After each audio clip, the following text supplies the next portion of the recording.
I am understandably excited about the content discovery panel. So please welcome up onto the stage, moderated by Mike Isaac, Senior Editor at AllThingsD. We have Terry City, Vice President of the West Coast for BuzzFeed, Lila King, Senior Director for Social News at CNN Worldwide, Daniel Ha, Co-founder and CEO of Disqus, and Reeve Thompson, Product Manager at Twitter. Welcome them to the stage.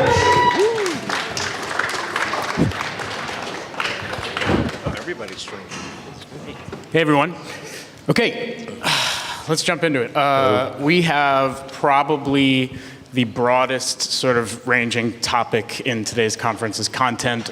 Pretty much every other panel has been some form of content, I believe. So, but I think that, I think we also have like a real, I am sort of biased. I think this is a very interesting panel and I wanted it. So essentially I want to start with like, something that I think each one of you guys is probably going to have a totally different answer to, which is like what, for your company, what does content mean? You know, like Twitter, I think of Twitter and I think of like the tweets that flow through my stream all the time, right?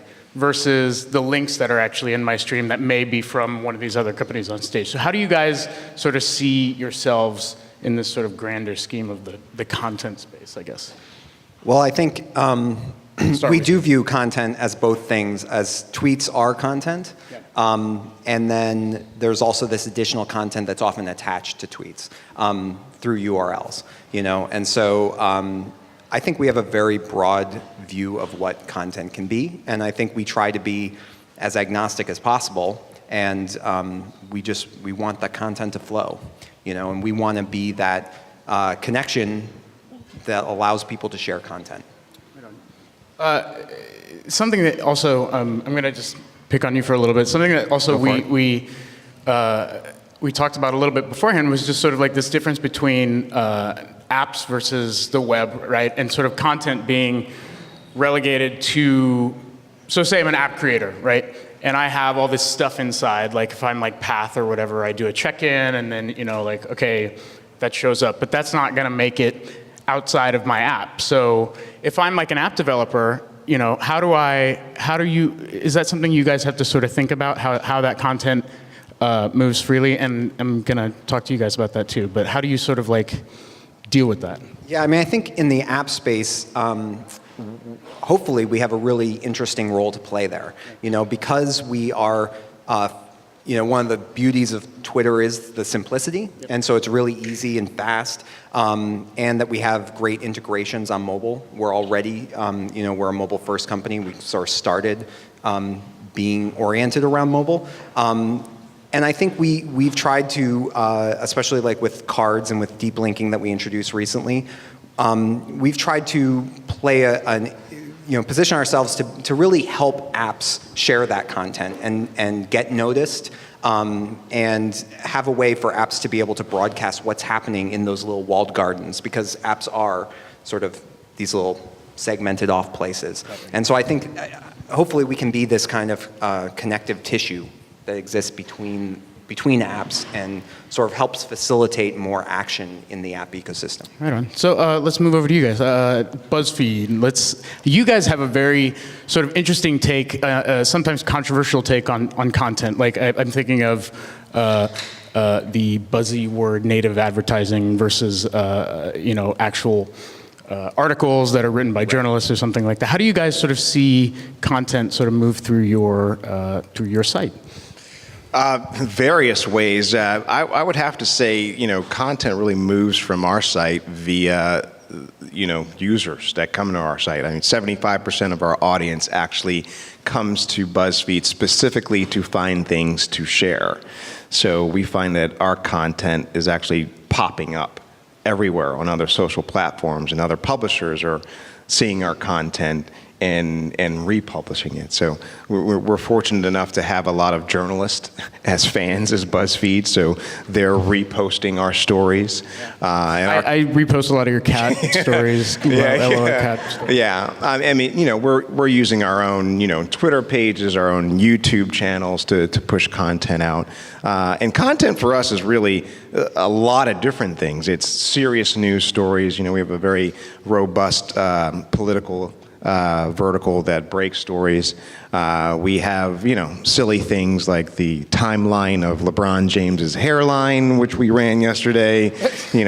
23 cats who are extremely disappointed in you. That would be every cat I've ever owned.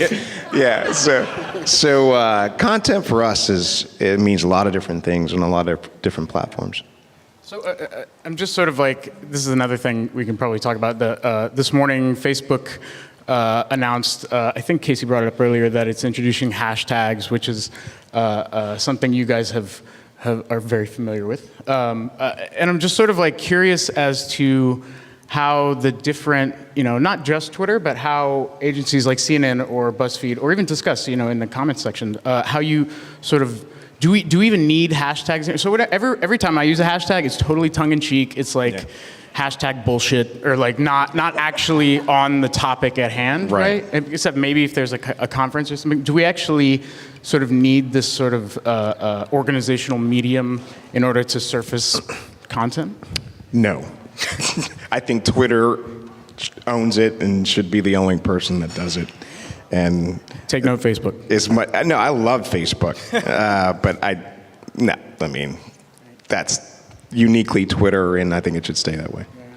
Personally, CNN. I think I disagree. I think that, hashtag or not, like it's incredibly important to have a kind of collection mechanism for things that are very similar. And like to go back to your original question about what's content, for us, no surprise at a news organization, we think of tiny discrete elements like tweets or videos or photos or things that people might send in through channels like iReport. Like those are individual elements that together make up a story. Like a content for us is a story that's like lots of discrete related elements that all have one thing in common, that is that they're verified, they're fact-checked, they're real, they're totally legit, and that's what matters to us, that we're able to look out across the sea of content and what people are saying about something and what they're photographing and expressing about what they're experiencing, and being able to say, this one's real and this one's not. And you see it in story after story. We're seeing it today out of Istanbul. I mean, there were reports that there was Agent Orange being used by police, and that's when you actually send a reporter out into the ground and say what, Agent Orange, really? People's faces are not melting off. That's not actually happening, and I feel like it's our responsibility to say that. I think it's a really good point, but it's not about what we need, but what people are already doing. So right now, people are already using hashtags in their Facebook posts. So they're tapping into what a generation of users are already doing.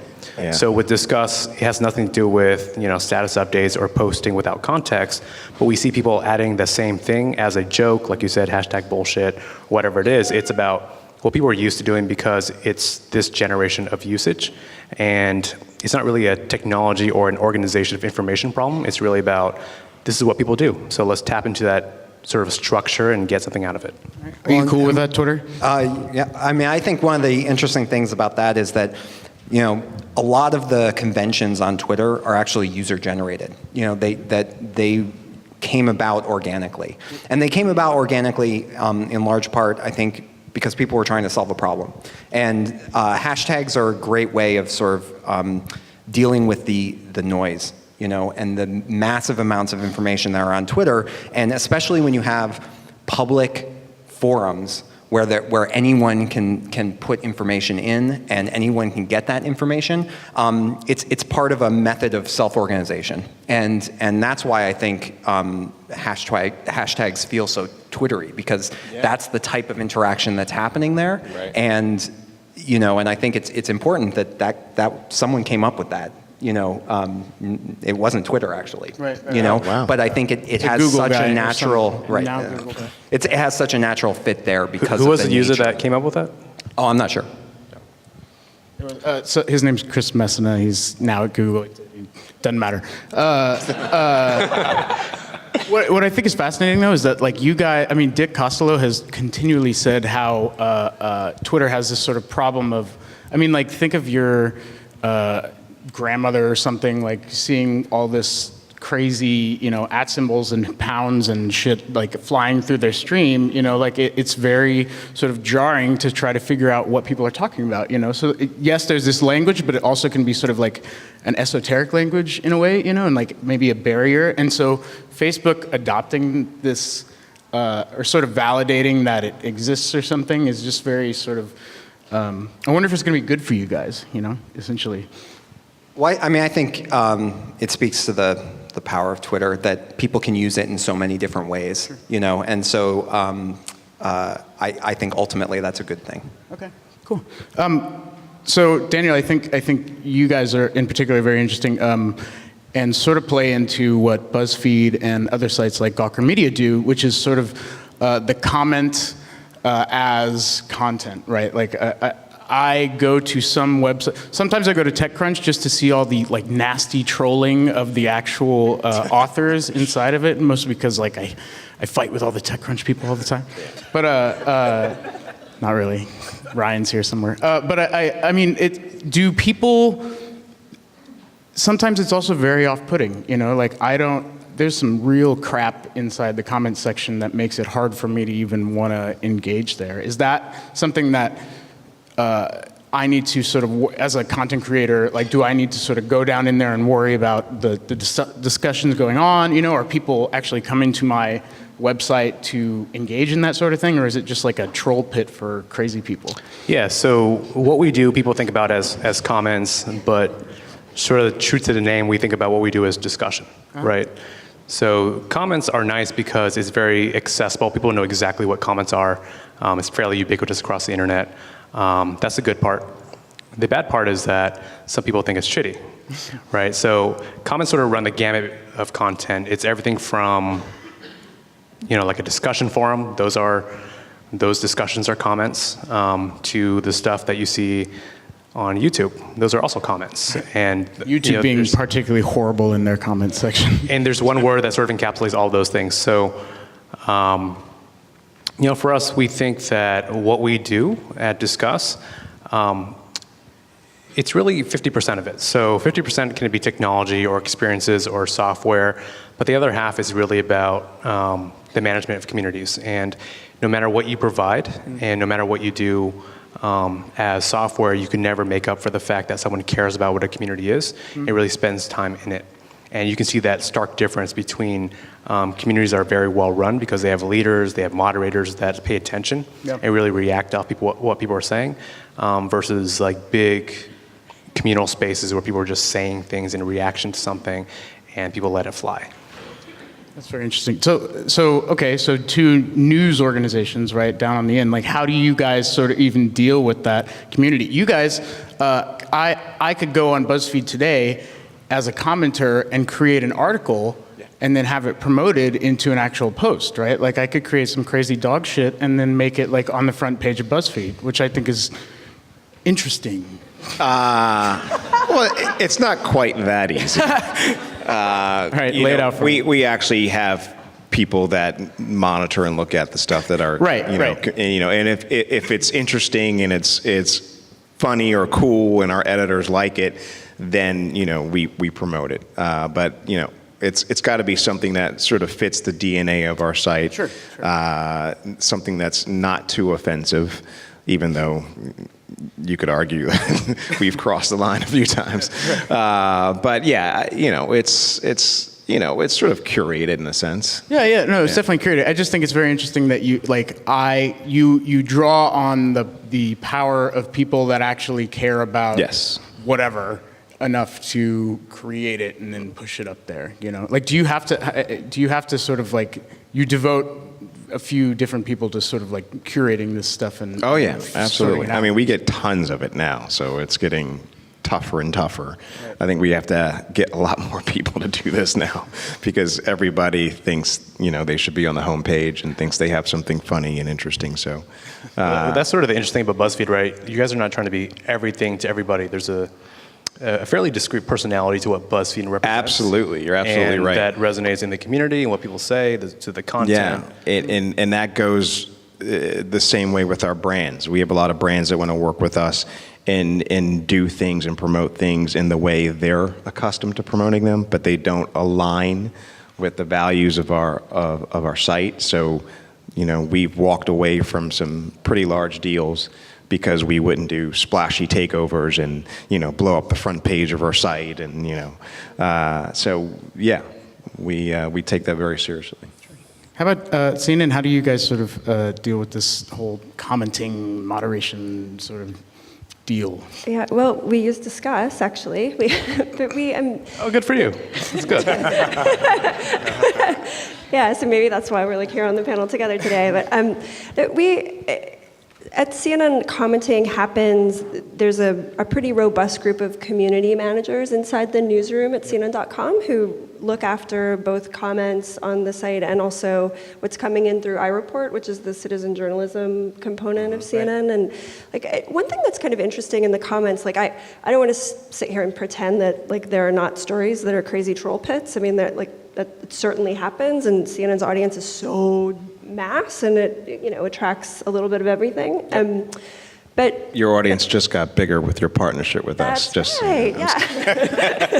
That was smooth. That was a good way of mentioning it. Yeah, nice. Yeah. But one thing that we've seen over and over recently that I think is really interesting is that CNN has put a lot of investment in the past couple of years into its opinion section and finding voices to write op-eds, and we've started sourcing some of the op-eds from the comments.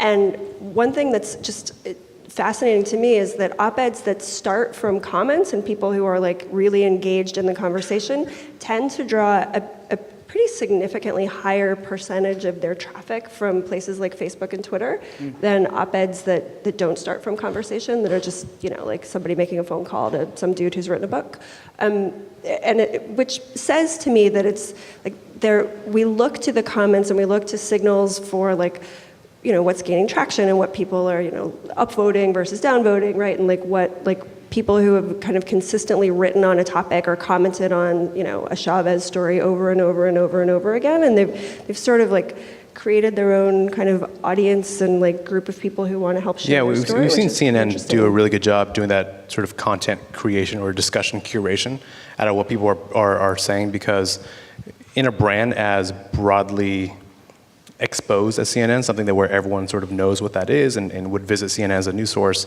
the audience is very diverse, right? It's not really a small meetup, it's not really a specific group, it's a pretty large slice of America and outside of America. So it starts to look something closer to Twitter, where there's a lot of content, there's a lot of people saying things from a bunch of different backgrounds, and it really requires sort of that curation and attention that CNN gives it. Well, and there's this sort of one interesting thread here is this democratization of content creation. Yeah. Good job. I was totally going to get to that. I was like, sorry. No. That's do my job, you jerk. All right, no worries. So, no, but I think that's an amazing thing, and there are different roles that everyone has to play, but I think that's this incredible power we have now is that, anyone can be a content creator. And I think the role of curators become more and more important.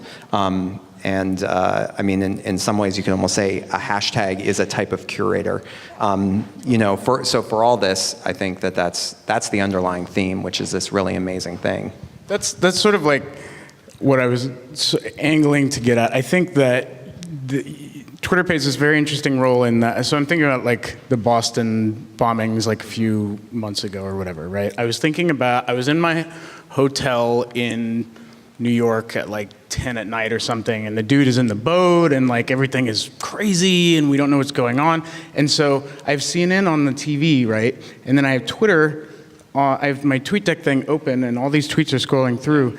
And most of my attention was on Twitter the whole time, right? And yeah, that's how I found out. And I was tuning out CNN, and you can say, so I don't know if that's a good thing or a bad thing though, because there were social media managers that were retweeting complete crap and would have to rescind stuff, So this democratization is in one way it's awesome because we're on the ground, but in another way it's what do I believe, you know. And I think CNN is doing a great job of figuring out how to exist in that new world. Like, there was this story you guys did about the tornado path, and a writer went and walked along the path of the tornado, tweeting along the way, and then at the end, writing a story that encapsulated all those tweets and providing the larger context.